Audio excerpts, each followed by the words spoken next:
네.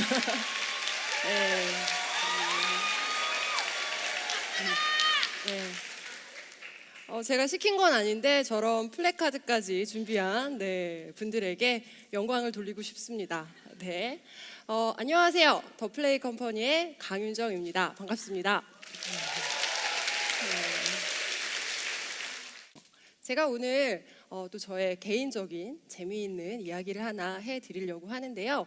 저는 8년 전에 회사를 다니다가 그만두고 나와서 더 플레이 컴퍼니라는 회사를 창업을 했습니다. 사실은 막 역사에 막 큰 획을 긋겠다 뭐 이런 큰 뜻을 품고 회사를 차린 게 아니죠. 네. 그냥 뭔가 재미있는 게 하고 싶었고요. 내 맘대로 하고 싶었어요. 근데 어떻게 하면 그렇게 내 맘대로 살 수 있을까 고민을 했더니 가장 좋은 방법은 제가 대장이 되는 것이었어요. 대장질 하면 제 맘대로 할 수 있잖아요. 그래서 대장이 돼야겠다라고 생각을 하고 퇴직금을 탈탈 털어서 창업을 했습니다. 실제로 저희 회사에서는 저를 대장이라고 불러주고 있어요. 다행히. 네. 그래서 대장질을 했는데요. 제가 무슨 일을 하는지 궁금하시죠? 네. 저는 노는 걸 정말 중요하게 생각해요. 놀면서 재미있게 뭔가를 배울 수 없을까? 이런 생각을 굉장히 많이 했습니다. 제가 하는 일을 간단하게 사진 몇 장으로 보여드리도록 할게요. 보이시죠? 보이시죠? 뭐 하는 것 같으세요? 게임하는 것 같죠? 하지만 저분들은 굉장히 심각하게 교육을 받고 있으십니다. 저는 사람들이 보다 더 즐겁고 재미있게 놀면서 무언가를 배우고 그리고 아이디어를 더 많이 내고 몰입하고 뭔가 변화하는 것들을 돕는 일을 하고 있습니다. 그래서 이름도 플레이를 계속 넣었죠. 근데 중요한 건 남들은 막 너무 재미있고 즐겁게 배우고 바뀌고 이러는데 저만 개고생을 하는 거예요. 개고생을 계속 하고 있는 거죠. 그래서 생각만큼 별로 재미있지 않았습니다. 별로 재미있지 않더라고요. 아무리 작지만 회사를 경영한다는 것에 대한 엄청난 스트레스들이 있었고요. 그리고 또 딴에는 멋진 대장 노릇을 좀 하려고 하다 보니까 마음고생도 굉장히 많이 했죠. 그리고 이제 좋은 교육 콘텐츠를 만들고 또 그 퀄리티를 유지를 해야 되겠기에 남들 다 자는 시간에 3-4시간밖에 못 자면서 이제 막 공부하고 그쵸? 자료를 모으고 막 이랬던 시절들을 계속 어쩔 수 없이 보내게 되다 보니까 저는 계속 힘들고 지쳐만 가더라고요. 이제 그런 와중에 어느 날 허리가 아파오기 시작하는 겁니다. 허리가 막 이렇게 통증이 심하다기보다는 약간 삔 것 같았어요. 그래서 한동안은 파스를 이렇게 붙이고 살았어요. 근데 파스를 붙인다고 이게 낫지를 않더라고요. 그래서 안 되겠다 싶어가지고 병원에 갔어요. 정형외과에 가서 엑스레이 찍고 검사를 했는데 의사 선생님이 아무런 문제가 없다는 거예요. 척추도 멀쩡하대요. 그리고 또 이제 시간을 흘렀어요. 저는 나름 이제 스트레스가 많아지니까 당연히 저와 같이 성장하는 게 있죠. 뭐예요? 몸무게가 같이 성장을 하는 거예요, 저랑. 그러다 보니까 이제 살도 많이 쪘고 그리고 강의를 하는 직업이다 보니까 이렇게 서 있는 시간이 많잖아요. 그래서 허리에 무리가 많이 갔나 보다 싶어가지고 그렇게 크게 심각하게 생각을 하지는 않았어요. 그래서 조금 통증이 오면 병원에 가고 이제 그랬는데 주말 오전이었던 걸로 기억해요. 어느 날 주말에 약간 늦지막히 일어나서 이제 화장실에서 세수를 하고 있었어요. 근데 갑자기 제가 쓰러졌어요. 근데 제가 기절한 게 아니에요. 멀쩡하게 눈 똑바로 뜨고 거품, 비누 거품 얼굴에 막 이렇게 바른 상태에서 쓰러졌는데 그 느낌이 어땠냐면 하반신 마비가 온 것 같은 그런 느낌이었어요. 이 다리를 제 맘대로 못 움직이겠더라고요. 그래서 제가 너무 무서워서 엉엉 울었어요, 화장실에서. 조금 지나니까 괜찮더라고요. 그리고 또 다시 일어났어요. 그리고 바로 응급실, 동네 병원 가가지고 이거 무슨 문제가 있다. 이거 진짜 심각하다. 나 이러다가 하반신 마비되는 거 아니냐. 또 검사를 했어요. 또 아무렇지도 않대요. 미쳐버리는 거죠. 나는 아픈데 계속 아무런 이유가 없다고 하니까요. 그래서 할 수 없이 뭔가 나는 스스로를 치료해야겠기에 용하다는 한의원 다니면서 침도 맞고 뭐 지압센터 마사지도 받고 뭐 좋다는 거는 다 수소문해서 다니기 시작했어요. 근데 어느 날 제 남동생이 저한테 이런 얘기를 하는 거예요. 누나, 여자가 허리가 아플 때는 정형외과에 가지 말고 산부인과에 문제가 있을 때도 허리가 아프대. 그래서 산부인과 가봐. 이러는 거예요. 정말 재미있는 건 저희 친정아빠와 제 남동생은 정형외과 의사예요. 절 못 고칠 뿐이죠. 그리고 괜찮아질 거라고 계속 저를 정신과 의사처럼 심지어긴 안정을 줄 뿐이었어요.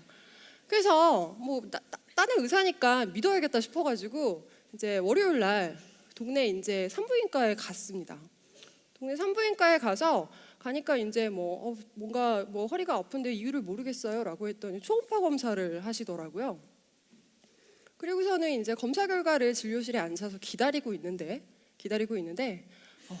선생님이 이런 얘기를 하시는 거예요. 환자분 대단하다고. 그래서 왜요? 했더니 이거 한 3년 키운 것 같은데요? 이런 얘기를 하시는 거예요. 그래서 뭘요?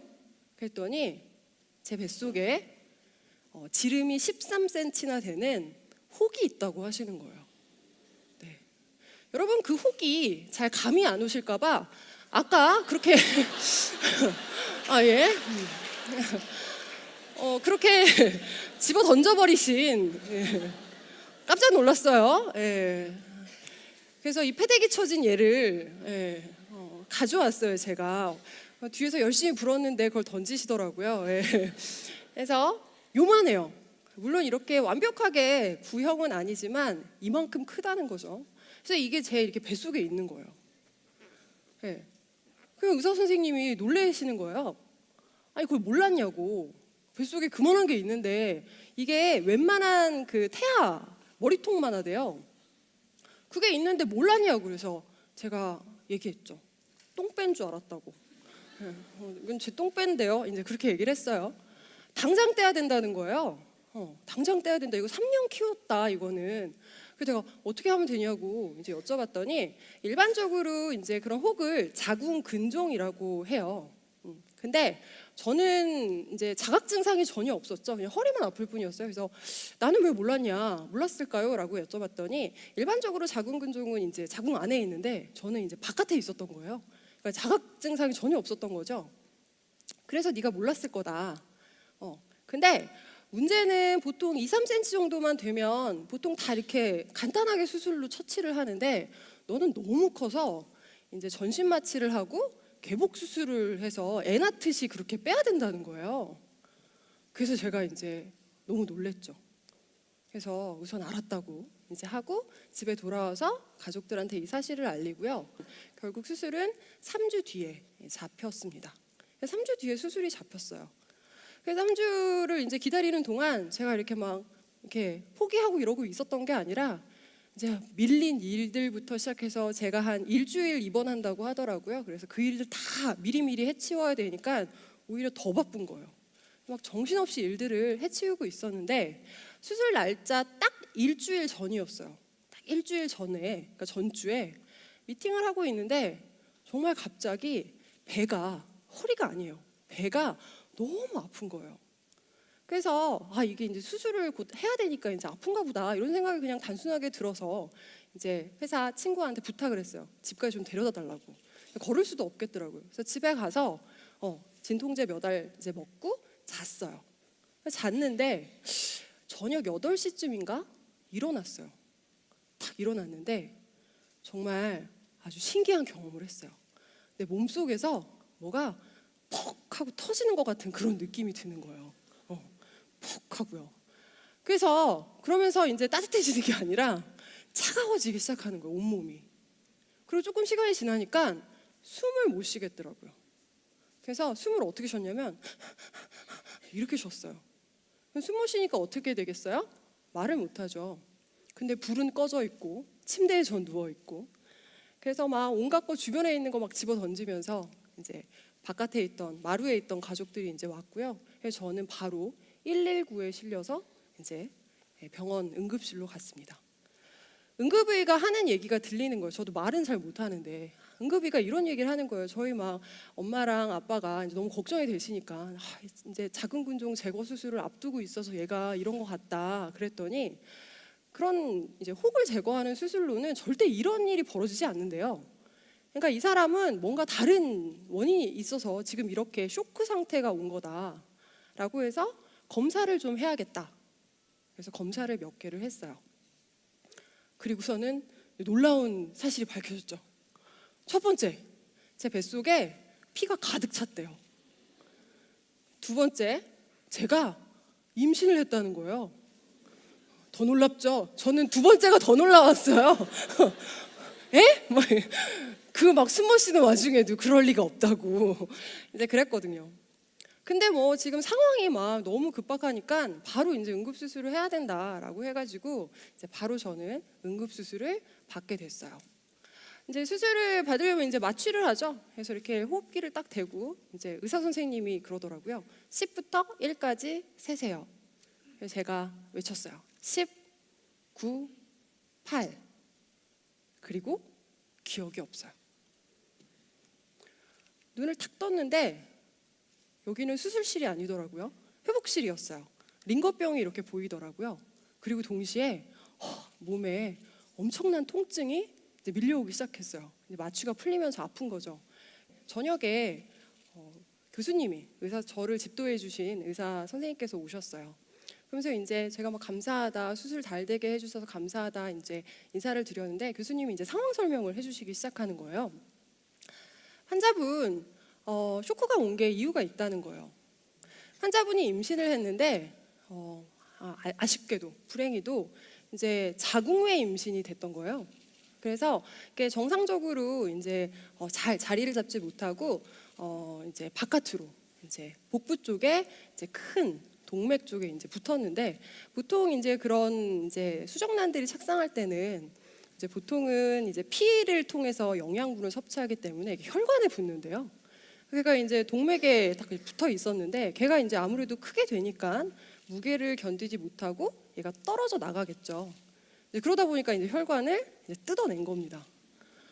그래서 이제 퐁퐁퐁퐁 동맥이니까 이제 펌프질이 되겠죠. 그래서 이제 피가 저도 모르게 뱃속에 이렇게 찬 거예요. 그래서 아마 그날 저녁에 뭔가 펑 했던 건 그거였던 것 같아요. 그래서 이제 피가 차서 이제 쇼크가 왔다라는 얘기였어요. 그래서 급하게 수술하지 않았으면 넌 100% 죽었다, 막 이런 얘기를 하시더라고요. 막 감사하다고 막 이랬는데, 교수님께서 더 놀라운 이야기를 해주셨어요. 사실 그 이야기가 오늘 저를 여기에 있게 만들었습니다. 교수님이 뭐라고 하셨냐면요, 그 인사는 나한테 하지 말고 네 혹한테 해, 이렇게 얘기를 하시는 거예요. 그래서 제 혹이요? 그랬더니 네 혹이 좀 크냐? 이만하잖아요. 여기 있죠. 네. 저 혹이 원래 혈관이 터지면 엄청나게 빠른 속도로 피가 나온대요. 근데 제 뱃속을 꽉 누르고 있었던 혹이 얼마나 꽉 눌렀으면 척추 신경까지 눌렀겠어요. 그래서 허리가 아팠던 거죠. 근데 이제 그게 지혈을 한 거예요. 그래서 그 얘기를 듣는데 정적이 이렇게 쫙 흐르면서 그 죽을 놈의 혹새끼, 걔가 무슨 느님이 되는 거죠. 홍느님 이렇게 되는 거예요. 저를 살린 생명의 은인이 된 거예요. 옛날에 그 또 개고생한 그 막 저의 막 또 그런 슬픔, 그게 막 떠오르면서 그래, 내가 그렇게 스트레스 받고 힘들었고 고생했고 이런 것들이 다 나름 의미가 있구나, 다 존재의 이유가 있구나, 그게 지금의 나를 살렸구나 라는 생각을 했어요. 그때 저는 굉장히 많은 걸 깨달았습니다. 사실 살다 보면 항상 좋지만은 않잖아요. 누구나 마음고생도 하고 스트레스도 받아요. 그리고 생각하기 싫은 상처, 시련 누구나 겪습니다. 근데 그것들에 대해서 어떤 의미와 가치를 부여할 것이냐라는 거죠. 저는 수술 후에 한 달 반을 쉬었습니다. 아무것도 하지 않고요. 정말 오랜만에 회사를 차리고 오랜만에 푹 쉬었어요. 하고 싶은 거 하고 먹고 싶은 거 먹고 푹 쉬었는데 그 뒤로 저는 굉장히 여유로워졌고 편안해졌고 그리고 사람을 더 많이 신뢰하게 됐고 그리고 행복해졌어요. 저 없어도 회사 잘 돌아가더라고요. 그리고 더 많은 것들에 대해서 이렇게 감사하다라는 생각을 하게 됐습니다. 삶은 사실은 어느 것 하나 버릴 게 없어요. 그래서 여러분들 그 말 여러분들도 아마 감동 받으실 거라고 생각을 하고요. 놀랍지만 이제 아까 보여줄까 했는데 너무 놀라시는 것 같아서 뭐 대충 뭐 이런 아주 귀여운 덩어리입니다. 네. 자 그리고 그 당시 저이고요. 그리고 제가 여러분들한테 마지막으로 다시 한번 강조드리고 싶은 말입니다. 여러분 지금 저랑 이렇게 만난 것도 사실 삶의 작은 조각이죠. 그래서 이 조각 소중하게 생각해 주셨으면 좋겠고요. 이렇게 이야기 경청해 주셔서 감사합니다.